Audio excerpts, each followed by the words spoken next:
नमस्कार दोस्तों, मेरा नाम है विजय कुमार। आप देख रहे हैं कॉमिक्स पिटारा चैनल को। तो चलिए दोस्तों, मनोज कॉमिक्स में कुर्कबांड की इस शानदार कॉमिक्स को शुरू करते हैं, जिसका नाम है कुर्कबांड और सभी दीवाने जूते के। आप देख सकते हैं इसका कवर पृष्ठ, जो कि कुछ इस तरह का है। तो चलिए इसकी शानदार स्टोरी को शुरू करते हैं। हाँ तो प्यारे बच्चों, मनोज चित्रकथा के पूर्व प्रकाशित अंक मॉडर्न जासूस कुर्कबांड में आपने पढ़ा कि 10वीं में 5 बार फेल होकर पंचवर्षीय योजना पूरी करने के बाद भी अनोखे लाल और कुर्कबांड के सिर पर जासूसी का भूत सवार था।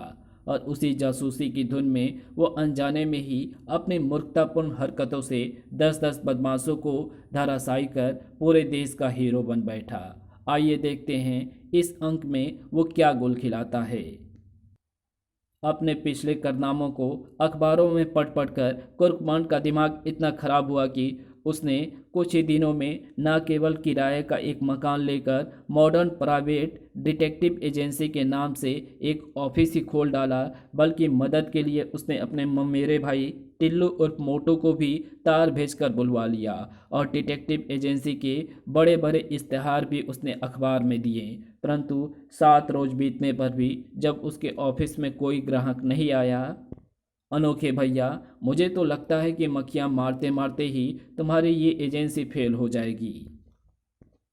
कुर्कबान तुरंत भिन्नाकर मोटू की ओर पलटा। अबे मोटू, ये एजेंसी फेल हो या ना हो, लेकिन तेरी वजह से मेरा दिमाग ज़रूर जल्दी ही फेल हो जाएगा। वो क्यों अनोखे भैया? फिर वही अनोखे भैया।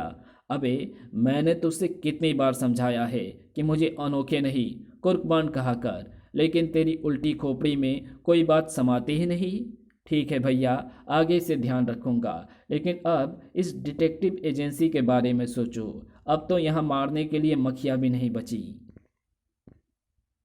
अगर ये ऑफिस बंद हो गया तो तुम्हारा और मेरा क्या होगा?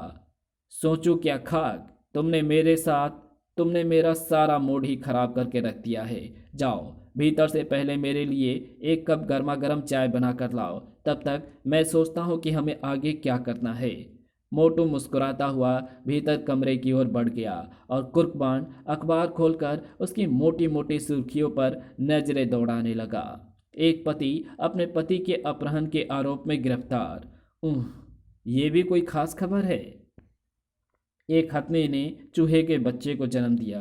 उह, ये भी बेकार। फिर कुर्कबान ने बुरा सा मुंह बनाकर तीसरी सुर्खी पर नजर डाली। अंधेरी नगरी के चौपट राजा पोपट सिंह के 500 साल पुराने लाखों रुपए के बहुमूल्य जूतों की म्यूजियम से रहस्यमय ढंग से चोरी। आए, चोरी, और वो भी मेरे रहते हुए? देखो तो आगे क्या लिखा है। कुर्कबान ने एक ही सांस में पूरा समाचार पढ़ डाला, जिसके अंत में लिखा था, वाह, 1 लाख का नगद इनाम। ये है कुछ दिलचस्प केस। क्यों ना खाली समय में इन जूतों को ही खोजा जाए। मिलेंगे तो मिल जाएंगे, वरना अपने ही जूतों को राजा पोपट को बनाकर म्यूजियम को देकर मुफ्त में 1 लाख रुपए ऐंठ लूंगा। तभी एक पुलिस जीप कुर्कबान के ऑफिस के ठीक सामने आकर रुकी। हवलदार धमाका सिंह, तुम यही रुको, मैं एक व्यक्ति से मिलकर अभी आता हूँ। बहुत अच्छा साहब। इंस्पेक्टर के जीप से उतरकर जाने के बाद धमाका सिंह ने जैसे ही बीड़ी सुलगानी चाहिए, उसकी दृष्टि सामने ऑफिस में बैठे कुर्कबान पर पड़ी। आए, ये कमबख्त यहाँ क्या कर रहा है? अब समझा कि ये दिन भर घर से कहाँ और क्यों गायब रहता है। अभी खबर लेता हूँ इसकी। ठीक तभी अपने नकली पाइप को मुंह में लगाते हुए कुर्कबान की दृष्टि भी सामने से आते अपने बाप पर पड़ी। अरे बाप रे, बापू, ये अचानक यहाँ कहाँ से आ गए? अरे भिंडी के बीज, पढ़ाई लिखाई बंद करके तूने शायद इस ऑफिस में नौकरी कर ली है, ऊपर से धूम्रपान भी करना आरंभ कर दिया है। आज मैं तेरी हड्डी पसली एक करके ही छोड़ूंगा। अरे ठहरो तो बापू, एक सेकेंड मेरी भी तो सुनो। बोल, क्या कहना चाहता है तू अपनी सफाई में? बापू, ये कोई मामूली ऑफिस नहीं है, बल्कि मेरे यानी कुर्कमान की प्राइवेट डिटेक्टिव एजेंसी है। और ये पाइप, अरे बापू, तुम ये सब नहीं समझोगे, ये तो जासूसों की स्टाइल है। पाइप, सिगार आदि साथ रखने से जासूस का अपने क्लाइंट यानी ग्राहक पर ज़्यादा रोक पड़ता है। ये पाइप मैं धूम्रपान करने के लिए नहीं बल्कि दिखाने के लिए साथ रखता हूँ। विश्वास ना हो तो देख लीजिए, इसमें तंबाकू की जगह चाय की पत्ती भरी है। क्या? लेकिन इससे पहले कि धमाका सिंह उस पाइप का निरीक्षण करता, हवलदार धमाका सिंह, तुम वहाँ क्या कर रहे हो? इधर आओ। आया साहब। बच्चू, अभी तो मैं म्यूजियम में चोरी हुए जूतों की खोज में जा रहा हूँ। आज घर पहुँचना, फिर सिखाऊंगा तुझे 9 का पहाड़ा। कहने के साथ ही धमाका सिंह पलटकर जीप की ओर बढ़ा। कमाल है, खुद तो हवलदारी छोड़ दूसरों के जूते ढूंढते फिर रहे हैं और मुझे 9 का पहाड़ा सिखाने की बात कर रहे हैं। क्या वे इतना भी नहीं जानते कि मैं 10वीं में हूँ और 10 का पहाड़ा मुँह जुबानी सुना सकता हूँ? फिर अभी उसके पिता की जीप वहाँ से रवाना हुई ही थी कि एक टैक्सी उसके ऑफिस के सामने आकर रुकी और उसमें से एक स्त्री उतरी। आहा, लगता है वो मछली हमारे ही कांटे में फंसने आ रही है। शीघ्र ही वो स्त्री कुर्कबांड के टेबल के निकट पहुंची। सुनिए, मुझे मॉडर्न जासूस कुर्कबांड से मिलना है। निसंदेह आप इस समय उन्हीं के सामने खड़ी हैं मैडम। आहा, आप ही हैं जासूस कुर्कबांड। मुझे मालती कहते हैं। नमस्ते। नमस्ते। मुझसे मुझे आपसे मिलकर अति प्रसन्नता हुई। कहिए, मैं आपकी क्या सेवा कर सकता हूँ? सुनिए, मेरा कुत्ता खो गया है और मैं चाहती हूँ कि आप उसकी तलाश करें। ठीक है, लेकिन इस केस की फीस पूरे 1000 रुपये होगी। कहिए, क्या आपको स्वीकार है? मैं अपने प्यारे कुत्ते को प्राप्त करने के लिए 1000 तो क्या, 5000 रुपये भी खर्च कर सकती हूँ। ये लीजिए 500 रुपये पेश की और बाकी के 500 रुपये आपको काम पूरा होने के साथ ही मिल जाएगा। गुड। रुपए लेने के साथ ही, PA Motu Ram. Yes sir. लो, ये रुपए लॉकर में रख दो। Okay sir. जब मोटू रुपए लेकर पुनः भीतर चला गया तो, हाँ तो मैडम, अब जरा अपने कुत्ते का हुलिया नोट करा दो। आह, मेरा कुत्ता बहुत ही प्यारा और वफादार है। कल रात वो नाराज होकर ना जाने कहाँ चला गया और मैं रात भर नहीं सो सकी। स्त्री मालती ने उदास होकर कहा। उसने कुत्ते का सारा हुलिया नोट कराने के बाद वो अपने जेब से रुमाल निकालकर उसे देती हुई बोली, ये रुमाल तो रख लीजिए। अगर मेरा कुत्ता कहीं दिखाई दे तो इस रुमाल को उसे दिखाना। वो इसे देखकर वो झट से तुम्हारे पास आ जाएगा। गुड, अब तो मेरा काम और भी आसान हो गया। कहकर उसने रुमाल को जेब में रखा और कुर्सी पर जरा और फैलकर बैठता हुआ बोला, अब आप निश्चिंत होकर घर जाइए मैडम और मेरी फीस के 500 रुपये का प्रबंध कीजिए। कुत्ता जल्दी आपको मिल जाएगा। मिस्टर जासूस, बाकी के पैसे तो आपको मिल जाएंगे, लेकिन एक बात का ध्यान रहे। यदि मेरा प्यारा कुत्ता 7 दिन के अंदर अंदर मुझे नहीं मिला तो मैं हर्जाने के 5000 रुपये तुमसे वसूल करूंगी और अगर तुम रुपया ना दे पाए तो मैं तुम्हारी गले में पट्टा डालकर तुम्हें कुत्ते की बजाय अपने घर में बांध लूँगी। आहा, तब तो आपको 500 रुपये मुझे और देने होंगे, क्योंकि मुझ जैसा केवल सुनकर ही हर बात का पता चला लेने वाला जासूस कुत्ता आपको दुनिया भर में कहीं नहीं मिलेगा। Set up. मैं चलती हूँ। मेरा कुत्ता जल्द से जल्द मुझे मिल जाना चाहिए। ओके मैडम, आप बिल्कुल निश्चिंत होकर जाएं। कुत्ता तो क्या, उसका पूरा खानदान भी जल्द ही आपके सामने होगा। मालती वापस लौट पड़ी। शकल से तो मूर्ख लगती है, लेकिन है समझदार। तभी कुर्कमान को कुछ ध्यान आया और वो तुरंत उसके पीछे लपका। अरे अरे मैडम, जरा अपना अता पता तो लिखाती जाइए। लेकिन शायद मालती ने उसकी आवाज़ नहीं सुनी थी। ओह, चली गई। यदि कुत्ता मिल गया तो उसे किस अनाथ आश्रम में पहुंचाऊंगा। खैर, पहले उसके कुत्ते को खोजूं, फिर इस संबंध में सोचूंगा। क्या हुआ बाण भैया? कुछ नहीं, तुम वो रुपए निकालो। मोटू ने जेब से रुपए निकालकर कुर्कबान के हाथ में थमा दिए। वाह वाह, आज बहुत दिनों के बाद बोनी हुई है। लो, तुम ये 5 का नोट रखो। क्या याद करोगे कि किस दिलदार से पाला पड़ा था? बस मुझे केवल 5 का नोट और खुद 495 रुपये। यार, मैंने तो सिर्फ 495 रुपये ही लिए हैं। तुझे तो पूरे 500 दे रहा हूँ। लो, रख लो।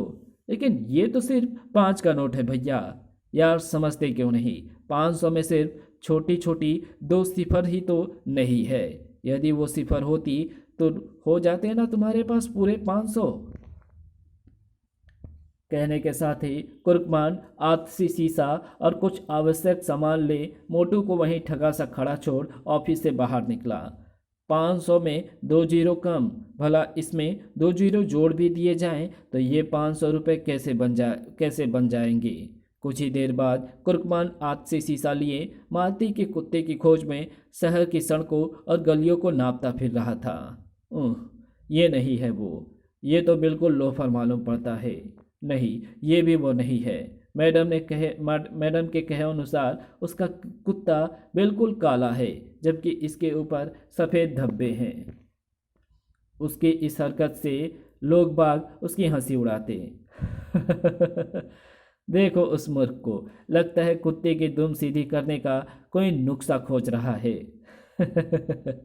ओह, स्वयं मूर्ख हैं, मुझे इनकी हंसी का बुरा नहीं मानना चाहिए। और कुर्कबान बिना उनकी ओर ध्यान दिए अपनी खोजबीन में पूरी ईमानदारी, तल्लीनता और लगन के साथ जुटा रहा। ये भी नहीं है। उफ, अब तक मैं सैकड़ों कुत्ते का मुआयना कर चुका हूँ, लेकिन वो कमबख्त झाऊ अभी तक नहीं दिखाई दिया।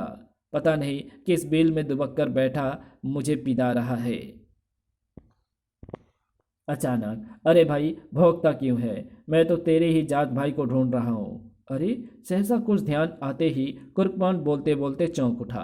अगले ही पल उसने आग से शीशा अपनी एक आंख को लगाकर उस कुत्ते को घूरा। काला कुत्ता? वाह, ये तो 100% वही है। और इच्छित कुत्ते को अपने सामने पाकर कुर्कमान प्रसन्न हो उठा। अबे प्यारे भाई, भौंक क्यों रहा है? इतनी देर से मैं तेरी ही तो तलाश कर रहा था। आ प्यारे राज दुलारे, मेरे पास आ। मैं तुझे ढेर सारी लॉलीपॉप खिलाऊंगा। भौं भौं। लेकिन कुत्ता बजाय उसके पास आने के पलट कर भाग खड़ा हुआ। अबे अबे हरामी की दुम, कहाँ भाग रहा है तू? जरा रुक तो सही। लेकिन उसके लाख चीखने पुकारने के बावजूद भी कुत्ता नहीं रुका। काफ़ी देर तक ये भागम भाग होती रही। उफ, ये कमबख्त तो रुकने का नाम ही नहीं ले रहा। सारा खून पसीना एक कर दिया हरामी ने। इसी प्रकार काफ़ी देर तक दौड़ते रहने के पश्चात कुत्ता अचानक एक मकान में जा घुसा। अरे, वो तो उस बंगले में घुस गया। अब समझा, जरूर इस घर में रहने वाले ने उस कुत्ते को प्रलोभन देकर अपना पालतू बना लिया होगा। लेकिन अब मुझे क्या करना चाहिए? कुछ देर बाद कुर्कमान वहीं खड़ा खड़ा कुछ सोचता रहा। फिर मन ही मन कोई निर्णय कर वो एक पब्लिक बूथ में पहुंचा।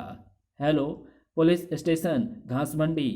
यस, मैं हवलदार धमाका सिंह बोल रहा हूँ। कहिए, क्या तकलीफ है आपको? दूसरी ओर से अपने पिता का स्वर सुनते ही कुर्कमान का चेहरा प्रसन्नता से खिल उठा। ये मैं हूँ बापू, आपका सुपुत्र कुर्कमान हूँ। कहो, क्या बकवास करना चाहते हो? बापू, कुछ अज्ञात लोगों ने मेरे क्लाइंट के वफादार कुत्ते का जबरदस्ती अपहरण करके उसे अपने घर में छिपा लिया है। आप तुरंत अपनी पुलिस फोर्स लेकर स्टेशन रोड बंगला नंबर 420 में पहुंचिए। तब तक मैं उन्हें घेरने का प्रयत्न करता हूं। उल्लू के पट्टे, अपनी बकवास बंद कर और कुत्ते का पीछा छोड़कर तुरंत घर पहुंच। तुम्हारी माँ को तुमसे राशन मंगाना है। यदि आज राशन नहीं आया तो मैं तुम्हारी खाल में भूस भर दूंगा। कहने के साथ ही धमाका सिंह ने संबंध विच्छेद कर दिया। कमबख्त, मूर्ख, सुअर कहीं का, कुत्ते को बरामद करने के लिए पुलिस फोर्स मांग रहा है। पता नहीं कब अक्ल आएगी इसे। फोन बंद कर दिया। सचमुच बापू के दिमाग में तो भैंस का गोबर भर गया है। एक दिन जरूर वे अपनी इस लापरवाही के कारण पछताएंगे। खैर, एक बार फिर उन्हें फ़ोन करके देख लेता हूँ, वरना किसी और पुलिस स्टेशन से मदद मांगूंगा। और जब कुर्कमान ने दोबारा नंबर रिंग किया, हेलो, मैं घास मंडी पुलिस स्टेशन से हवलदार पटाका सिंह बोल रहा हूँ। सुनिए, आप चाहे हवलदार पटाका सिंह हो या कड़ाका सिंह, यदि आपको एक खतरनाक अपहरणकर्ता को पकड़ना है तो आप तुरंत पुलिस फोर्स लेकर स्टेशन रोड बंगला नंबर 420 में पहुंच जाइए। मैं भी आपको वहीं मिलूंगा। ठीक है, मैं अभी पहुंच रहा हूं। कुर्कबान ने संबंध विच्छेद कर प्रसन्नता से रिसीवर क्रेडिल पर लटकाया और बूथ से निकलकर बंगला नंबर 420 की ओर बढ़ने लगा। अब ठीक है, पुलिस के होते हुए वे लोग कुत्ते को मेरे हवाले करने में जरा भी नानुकुर करने की हिम्मत नहीं करेंगे। जबकि बंगला नंबर 420 के भीतर अंधेरी नगरी के चौपट राजा पोपटलाल के 500 साल पुराने लाखों रुपए के जूते की म्यूजियम से रहस्यमय ढंग से चोरी, खोजने वालों की 1 लाख रुपए का नगद इनाम। वाह, काश ये जूते हमें मिल जाते तो हमें लुच्चे पुच्चे काम करने की जरूरत ही नहीं रह जाती। ठीक कहते हो उस्ताद, अपहरण के धंधे में आजकल पुलिस का खतरा बहुत बढ़ गया है। अबे जग्गू, इस धंधे के अलावा हमारे पास पेट भरने का कोई और साधन भी तो नहीं है। खैर छोड़ो जग्गू, तुम भोलू के साथ बाहर जाकर बंगले के आसपास नजर रखो। उस लड़के का बाप फिरौती की रकम लेकर आने ही वाला होगा। ठीक है उस्ताद, चल बे भोलू। कुछ क्षणों बाद जग्गू और भोलू जैसे ही बंगले से बाहर निकले, उनकी दृष्टि गेट पर खड़े कुर्कबान पर पड़ी। ए, कौन हो तुम और यहाँ क्या ताक झाँक कर रहे हो? मुझे जासूस कुर्कबान कहते हैं। इस बंगले से मुझे कुछ गड़बड़ घोटाला मालूम पड़ता है। वैसे आपकी तारीफ। कुर्कबान की बात सुनकर एक बार तो दोनों ही घबरा उठे, लेकिन फिर जग्गू जल्दी से अपनी घबराहट पर काबू पाता हुआ बोला, जासूस साहब, मुझे जग्गू और इसे भोलू कहते हैं। हम इसी बंगले में रहते हैं। यहाँ तो कोई गड़बड़ घोटाला नहीं है। विश्वास ना हो तो आप भीतर चलकर देख लीजिए। हम ज़रूर देखेंगे। चलो। फिर कुर्कबान जग्गू और भोलू को साथ लेकर भीतर की ओर चल पड़ा। जरूर इन्होंने उस पिल्ले को भी भीतर कहीं छुपा दिया होगा, तभी तो इतने शेर बन रहे हैं। खैर, मेरा नाम भी कुर्कबान है, उसे ज़मीन खोदकर भी ढूंढ निकालूंगा। एक बार भीतर तो चल बेटा। तेरी सारी जासूसी यदि मैंने तेरे साथ ही जमीन में ना गाड़ दी तो मेरा भी नाम जग्गू नहीं। और भीतर पहुंचते ही, बेटा अब हाथ ऊपर कर लो और जैसा हम कहें वैसा करते चलो। ओह, तो मेरा संदेह आखिर ठीक ही निकला। मेरे क्लाइंट के कुत्ते को इन्होंने बहकाकर अपने पास रखा हुआ है। कुछ सोचकर कुर्कबान ने कोई हिल हुज्जत नहीं की और चुपचाप दोनों हाथ ऊपर करके उनके साथ चल पड़ा। शीघ्र ही, कौन है रे जग्गू ये जोकर? उस्ताद, ये अपने आप को जासूस कुर्कबान बताता है। भीतर ताक झांक कर रहा था। क्या कहा? जासूस कुर्कबान? क्यों घबरा गए ना मेरा नाम सुनकर? अब तुम्हारी भलाई इसी में है कि चुपचाप बता दो कि मेरे क्लाइंट के प्यारे इमराज दुलारे पिल्ले को तुमने कहाँ छिपा रखा है। कुर्कबान की बात सुनकर बदमाशों का उस्ताद कालिया एकदम उछलकर उठ खड़ा हुआ। क्लाइंट का पिल्ला? ओह, शायद ये उसी लड़के के लिए कह रहा है जो हमारे कब्जे में है। क्या हुआ भाई, क्या सोचने लगे? जल्दी से मेरे प्रश्न का जवाब दो। कहाँ छिपाया है तुमने उसे? तुम्हें कैसे पता चला कि तुम्हारे क्लाइंट का पिल्ला हमारे कब्जे में है? अरे भाई, ऐसी छोटी मोटी बातों का तो हम सुनकर ही पता लगा लेते हैं। वैसे तुम्हारी जानकारी के लिए बता दूं कि मैं पुलिस को भी फ़ोन करता आया हूं। बस वो यहाँ पहुँचती होगी, अतः भलाई इसी में है कि उनके पहुँचने से पहले ही उसे मेरे हवाले कर दो। क्या? पुलिस का नाम सुनते ही सभी के होश फाख्ता हो गए। जग्गू, भोलू, मोटू, खत्म कर दो इसे और उस पिल्ले को लेकर निकल चलो यहाँ से। उसे लेकर निकल चलो यहाँ से जैसे तुम्हारे बाप का माल है। कहने के साथ ही कुर्कबान ने गजब की फुर्ती के साथ जेब में हाथ डालकर एक सफ़ेद गेंद जैसी वस्तु निकाल ली। बच्चू, कुर्कबान के रहते हुए निकल भागना इतना आसान नहीं है। ये देखो, ये हैंड ग्रेनेड है। यदि एक कदम भी आगे बढ़ाया तो इसे तुम्हारे सर पर दे मारूंगा। अरे बाप रे! बदमाशों को अधिक भयभीत होते देख कुर्कबान मन ही मन और प्रसन्न होता हुआ बोला, अब यदि अपनी खैरियत चाहते हो तो चुपचाप मुझे उस पिल्ले के पास ले चलो, वरना नहीं नहीं, तुम हमें मत मारो, हम तुम्हें उसके पास ले चलते हैं। शाबाश, तो चले चलो जल्दी। शीघ्र ही वे सभी बदमाश कुर्कमान को लेकर उस कमरे में पहुंचे जहां एक 5-6 वर्ष का बालक बंधा पड़ा रो रहा था। वो रहा तुम्हारा क्लाइंट का पिल्ला, इसे ले जाओ और हमारी जान बख्श दो। अबे ओ चिड़ी का तिग्गी, तो मुझे मूर्ख बनाता है। मुझे ये छोकरा नहीं बल्कि वो काला कुत्ता चाहिए जो कुछ देर पहले इस घर में घुसा था। क्या? काला कुत्ता? हाँ, जल्दी से बताओ कहाँ छुपाया है तुम लोगों ने उसे। उफ, ये मैं घबरा कर किस मूर्ख के चक्कर में फंस गया। अब तो इससे निपटना ही होगा।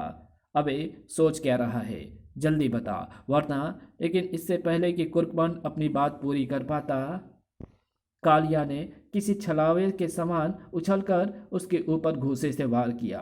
हाय, मर गया। तुरंत ही बाजी पलट गई। खबरदार, जासूस की धुन खूब मूर्ख बनाया तूने हमें। अब अपने स्थान से हिलने की कोशिश मत करना, वरना बोटी बोटी काट डालूंगा।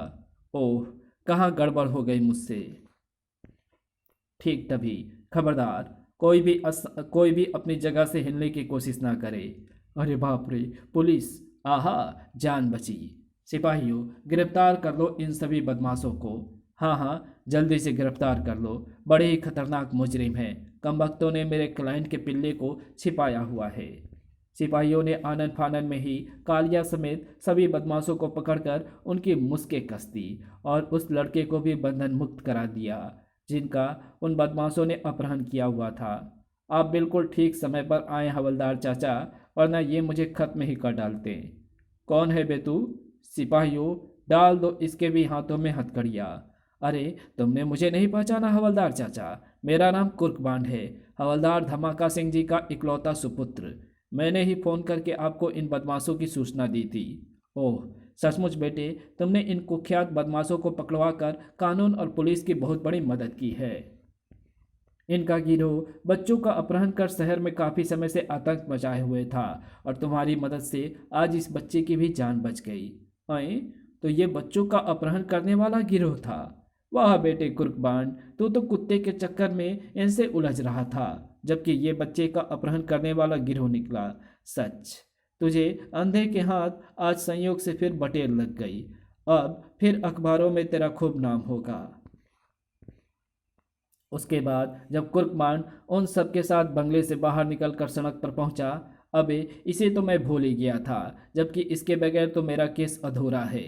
और वो तुरंत कुत्ते के पीछे लपका। शायद वो किसी और अपराधी के चक्कर में है। यदि वो अपराधी भी मेरे हाथ लग जाए तो वाह, फिर तो मेरी तरक्की बिल्कुल पक्की हो जाएगी। इधर वो कुत्ता कुर्कमान को अपनी ओर बढ़ते देखकर तुरंत पलटकर भाग खड़ा हुआ। बेटा कुर्कमान, यदि फिर कोई अपराधी तुम्हारी पकड़ में आए तो मुझे सूचित सूचित करना ना भूलना। नहीं भूलूंगा हवलदार चाचा। पास ही रेलवे यार्ड था। कुत्ता दौड़ता दौड़ता वहीं खड़ी एक मालगाड़ी के डिब्बे में चढ़ गया। पिदा ले बेटा, पिदा ले, लेकिन मैं भी तेरा पीछा जहन्नुम तक नहीं छोड़ूंगा। कुत्ते के पीछे पीछे वो भी उस डिब्बे में घुसा। कहाँ गया कमबख्त? फिर शीघ्र ही उसकी दृष्टि एक तरफ रखे एक लंबे चौड़े बक्से पर पड़ी। तो तुम इस बक्से के भीतर छुपे हो? बस बच्चू, अब अपना तमाशा खुद ही बस बच्चू, अब अपना तमाशा खत्म ही समझो। परंतु जैसे ही उसने उस बक्से को खोला, अरे बाप रे, लाश! वो लाश वास्तव में मालती की ही थी, जिसने कि उसे अपने कुत्ते को ढूंढने का कार्य सौंपा था। कुर्बान को मालती की लाश पहचानते देर नहीं लगी। उफ, ये तो उसी स्त्री की लाश है जिसने मुझे अपने कुत्ते को ढूंढने का काम सौंपा था। हाय, बेचारी की अंतिम इच्छा भी अधूरी रह गई, लेकिन इसका खून किसने किया? तभी उसे अपने पीछे एक हल्की सी सरसराहट महसूस हुई और वो किसी ठेठ जासूस के समान फुर्ती से घूमा। अबे शैतान, तू इधर छिपा बैठा था। देख, तेरी मालकिन इस बक्से में मरी पड़ी है। परंतु कुत्ते ने बिना उसकी बात पर ध्यान दिए डिब्बे से बाहर छलांग लगा दी। अबे अबे, कहाँ भाग रहा है? ठहर तो सही। कहते हुए कुर्कमान ने भी उसके पीछे पीछे डिब्बे से बाहर छलांग लगाई। कुर्कमान की आंत फिर पिद्दू परेड कराने का इरादा है क्या? शैतान की आंत फिर पिद्दू परेड कराने का इरादा है क्या? शीघ्र ही दोनों आगे पीछे दौड़ते हुए यार्ड से बाहर निकल आए। अबे रुक, अरे भाई रुक। इस कहानी को यहीं समाप्त करते हैं। इसके आगे कहानी पढ़ेंगे इसके पार्ट 2 में। तो मिलते हैं इसके दूसरे पार्ट में। तब तक के लिए बाय। अगर आपको ये वीडियो पसंद आई हो तो इस वीडियो को लाइक शेयर कमेंट ज़रूर कर देना। चैनल पर नए हो तो चैनल को सब्सक्राइब कर ऑल नोटिफिकेशन को सिलेक्ट ज़रूर कर लेना। तो मिलते हैं आपसे इसके दूसरे पार्ट में। तब तक के लिए बाय।